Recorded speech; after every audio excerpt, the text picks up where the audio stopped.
मोदी की आंख का तारा, अमित शाह का दुलारा और लोकतंत्र का महाहत्यारा निकल करके आया है मुख्य चुनाव आयुक्त ज्ञानेश कुमार। मंगलवार को कोलकाता की प्रेस कॉन्फ्रेंस में कह रहा था कि राष्ट्रीय गीत जन गण मन है। जाने किसने इसे आईएएस बना दिया, जिसे यही नहीं पता कि भैया राष्ट्रीय गीत वंदे मातरम है और जन गण मन राष्ट्रगान है। कोलकाता एयरपोर्ट से यूं ऐंठते हुए निकला कि जैसे मोदी शाह के बगल बच्चे ऐंठते रहते हैं। इसकी ऐंठन को कुछ शांत करने का इंतजाम विपक्ष ने किया है। विपक्ष मोदी शाह के इस बगल बच्चे के खिलाफ महाभियोग प्रस्ताव तैयार कर रहा है। ये महाभियोग प्रस्ताव मोदी शाह के दूसरे बगल बच्चे ओम बिरला के खिलाफ अविश्वास प्रस्ताव पेश करने के बाद पेश किया जाएगा। हालांकि ये तो सभी जानते हैं कि इस वक्त विपक्ष कमजोर है, इसलिए महाभियोग प्रस्ताव पास नहीं होगा। लेकिन अगर ये प्रस्ताव संसद में आ गया तो आजाद भारत में ज्ञानेश कुमार पहला ऐसा मुख्य चुनाव आयुक्त होगा जिस पर देश की आधी से अधिक विपक्षी पार्टियों को कतई भरोसा नहीं है। और भरोसा हो भी तो कैसे हो, इसने अपना बगल बच्चापन बिहार चुनाव में तो दिखा ही दिया है। भारत के चुनाव आयोग की पूरी दुनिया में थू थकार करा चुका ये महाभ्रष्ट चुनाव आयुक्त अब जनता के भी शक के घेरे में है। बड़ी बात ये कि विपक्ष का ये प्रस्ताव भले ही सांकेतिक हो, लेकिन भारत के इतिहास में इसका नाम गोबर के शब्दों से अंकित होगा। ये कदम ऐसे समय में उठाया जा रहा है जब पश्चिम बंगाल, असम, केरल, तमिलनाडु और केंद्र शासित प्रदेश पुडुचेरी के लिए विधानसभा चुनाव के कार्यक्रम की घोषणा होने वाली है। सूत्रों के मुताबिक तृणमूल कांग्रेस ने कुछ दिन पहले कांग्रेस और बाकी विपक्षी दलों से कहा था कि अगर वो ज्ञानेश कुमार पर महाभियोग प्रस्ताव चलाने का समर्थन कर दें तो टीएमसी स्पीकर ओम बिरला के खिलाफ प्रस्ताव का समर्थन करेगी। शुरुआत में टीएमसी बिरला के खिलाफ प्रस्ताव पर साइन करने वाली पार्टी नहीं थी, क्योंकि वो स्पीकर को सोच विचार करने के लिए कुछ और दिन देना चाहती थी। अब शनिवार को ममता बनर्जी के नेतृत्व वाली पार्टी ने घोषणा की कि वो स्पीकर को हटाने के विपक्ष के कदम का समर्थन करेगी। इसके बाद टीएमसी ने ज्ञानेश कुमार के खिलाफ नोटिस पर सभी पॉलिटिकल पार्टीज से कॉन्टेक्ट किया। वो सोमवार को ही इस पर आगे बढ़ना चाहते थे, लेकिन कांग्रेस का कहना था कि दिन के दौरान दोनों सदनों में पश्चिम एशिया संघर्ष का मुद्दा उठाया जाए। सूत्रों ने बताया कि विपक्ष जिस बेसिस पर मोदी शाह के इस बगल बच्चे को हटाने की मांग करेगा, उसमें से एक उनका पूरी तरह से पक्षपात पूर्ण आचरण है। नोटिस में सुप्रीम कोर्ट के उन कमेंटों और फैसलों का भी जिक्र होगा चुनाव आयोग के खिलाफ थे। महाभियोग प्रस्ताव का नोटिस तैयार करने की प्रोसेस में शामिल टीएमसी के एक सीनियर एमपी ने कहा कि 100% टीम वर्क था। नेता ने कहा कि ड्राफ्टिंग और योजना बनाना असल में सभी समान विचारधारा वाले दलों की एक सामूहिक कोशिश रही है। दोनों सदनों में इसे पूरे टीम वर्क के साथ पेश किया जाएगा। ज्ञानेश कुमार ने उस महान पद की गरिमा को पूरी तरह से गिरा दिया है जिस पर कि वो बैठा हुआ है। बता दें कि मुख्य चुनाव आयुक्त को हटाने की प्रोसेस सुप्रीम कोर्ट के जजों पर महाभियोग चलाने की ही तरह है। संविधान के अनुच्छेद 324(5) में कहा गया है कि मुख्य चुनाव आयुक्त को उसकी पोस्ट से उसी तरीके और उन्हीं बेसिस पर हटाया जा सकता है जैसे कि सुप्रीम कोर्ट के जज को हटाया जाता है, और नियुक्ति के बाद उनकी सेवा शर्तों में कोई ऐसा बदलाव नहीं किया जाएगा जो उनके लिए नुकसानदेह हो। पीसी और अन्य चुनाव आयुक्तों को हटाने का आधार 2023 के संबंधित अधिनियम की धारा 11(2) में भी तय है। इसमें साफ किया गया है कि उन्हें केवल सुप्रीम कोर्ट के जज को हटाने की प्रोसेस के अनुसार ही पद से हटाया जा सकता है। जज को हटाने की प्रोसेस जज जांच नियम 1968 में निर्धारित है। इसके अनुसार किसी जज के खिलाफ शिकायत पर तभी विचार किया जाता है जब लोकसभा में पेश किए जाने पर कम से कम 100 सदस्यों और राज्यसभा में 50 सदस्यों के इस पर साइन हो। प्रस्ताव पेश होने के बाद सदन का पीठासीन अधिकारी से मानने या न मानने का फैसला लेता है। अगर प्रस्ताव एक्सेप्ट होता है तो स्पीकर या सदन का सभापति 3 मेंबरों की जांच कमेटी बनाता है। इसमें सुप्रीम कोर्ट के एक जज, एक हाई कोर्ट के चीफ जस्टिस और एक प्रतिष्ठित न्यायविद शामिल होते हैं। कमेटी आरोपों की जांच करती है। जांच पूरी होने के बाद कमेटी अपनी रिपोर्ट स्पीकर या सभापति को सौंपती है, जिसे फिर संबंधित सदन में पेश किया जाता है।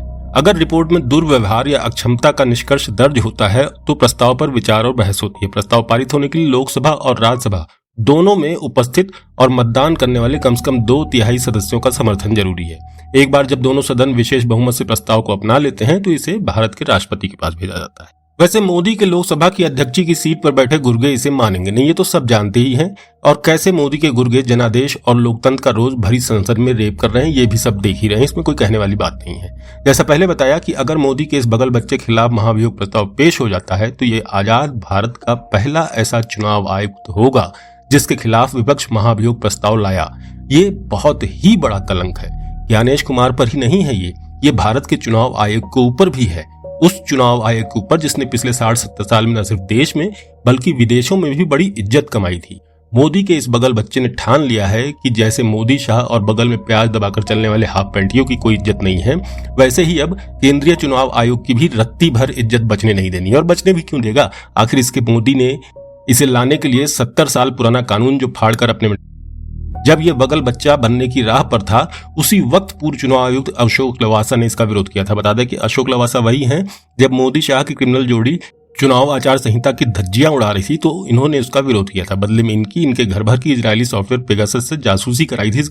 लवासा ने इसकी पोस्टिंग पर कहा था कि भारत के मुख्य जज सीजीआई को नियुक्त कमेटी से बाहर रखना समझना बहुत मुश्किल है। इंडियन एक्सप्रेस में पब्लिश एक लेख में उन्होंने कहा था कि सीजीआई को बाहर करना कमेटी की राय को लेकर पूर्वाग्रहों को जन्म देता है। सीजीआई को बाहर किया जाना आम सहमत पर भरोसा करने की बजाय बहुमत सुनिश्चित करने की कोशिश जैसा लग सकता है। और बड़ी बात ये कि ऐसा तब किया गया जब सीजीआई आमतौर पर कमेटी के फैसलों का विरोध भी नहीं करते हैं। लवासा ने यह भी कहा कि उनकी समझ नहीं आ रहा है कि पहले सरकार ने चुनाव आयुक्त और मुख्य चुनाव आयुक्त का दर्जा कैबिनेट सचिव के समान किया, फिर इसे वापस सुप्रीम कोर्ट के जज के बराबर किया, लेकिन फिर रहस्यमय तरीके से दोनों को हटाने की प्रोसेस को सेम कर दिया जो मूल रूप से थी, जहां केवल मुख्य चुनाव आयुक्त नियमित निष्कासन प्रोसेस से बाहर रहते हैं पर निर्वाचन आयोग के सदस्य नहीं।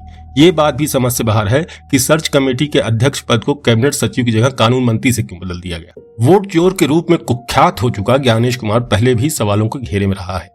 आपको याद होगा कि राहुल गांधी और भाजपा के ट्रॉल मिनिस्टर अनुराग ठाकुर ने चुनाव आयोग पर वोट चोरी के आरोप लगाए थे। उसके बाद जो प्रेस कॉन्फ्रेंस हुई उसमें ये बोला कि राहुल गांधी ने जो आरोप लगाए हैं उसके लिए उन्हें एफिडेविट देना होगा, लेकिन अनुराग ठाकुर के बारे में इनसे दो बोल भी नहीं निकले। जो निकला सब गोलमोल ही निकला। पहले ये हम सबकी वोटर लिस्ट में हेरफेर करने के लिए मतदाता सूची की कंप्यूटर कॉपियों की जगह फिजिकल कॉपियां लगा रहा था। मशीन वाली लगाता तो सारी पार्टियां मिलकर इसे चेक कर लेती। विपक्ष ने बहुत बार सवाल उठाया, बहुत कहा, तब भी ये नहीं माना। बगल बच्चे को शायद बाप के आदेशों का इंतजार था जो कभी आना ही नहीं था। आखिरकार सुप्रीम कोर्ट को इसे ऐसी सर्चेबल लिस्ट पब्लिश करने का निर्देश देना पड़ा जिसमें कि सर्च करके नाम खोजा जा सके। द हिंदू अखबार देश के सबसे सम्मानित अखबारों में से एक है। उसने फिर संपादकीय लिखा कि अदालत के हस्तक्षेप ने ईसीआई का फेल्योर उजागर किया है और इसे एक करारे जवाब की तरह देखा जाना चाहिए। और जब जनता से लेकर सुप्रीम कोर्ट तक इस पर थू थकार होने लगी तो इसने पिछले साल 17 अगस्त को एक पीसी में आकर बोलने लगा कि विपक्ष संविधान का अपमान कर रहा है।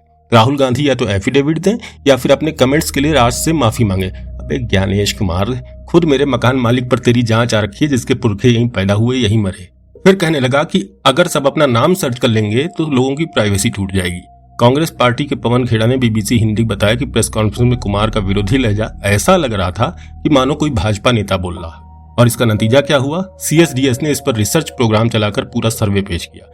पिछले साल की ही बात है। इस सर्वे में ये बिल्कुल साफ है कि मुख्य चुनाव आयुक्त पर अब आम लोगों को भी भरोसा नहीं रहा है।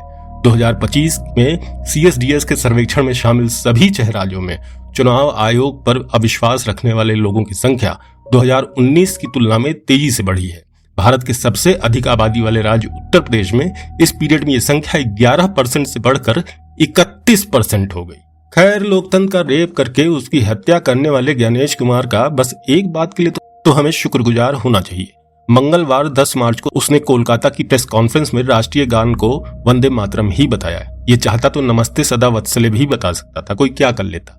कोई कुछ कहता तो ये कहता कि पहले एफिडेविट लाओ फिर माफी मांगो। वैसे इस पूरे एपिसोड को खराब भाषा और खराब जायके में पेश करने के लिए मैं आप सबकी माफी का तलबगार हूं, मगर क्या करूं, जीती मक्खी देख देख कर कब तक निकले।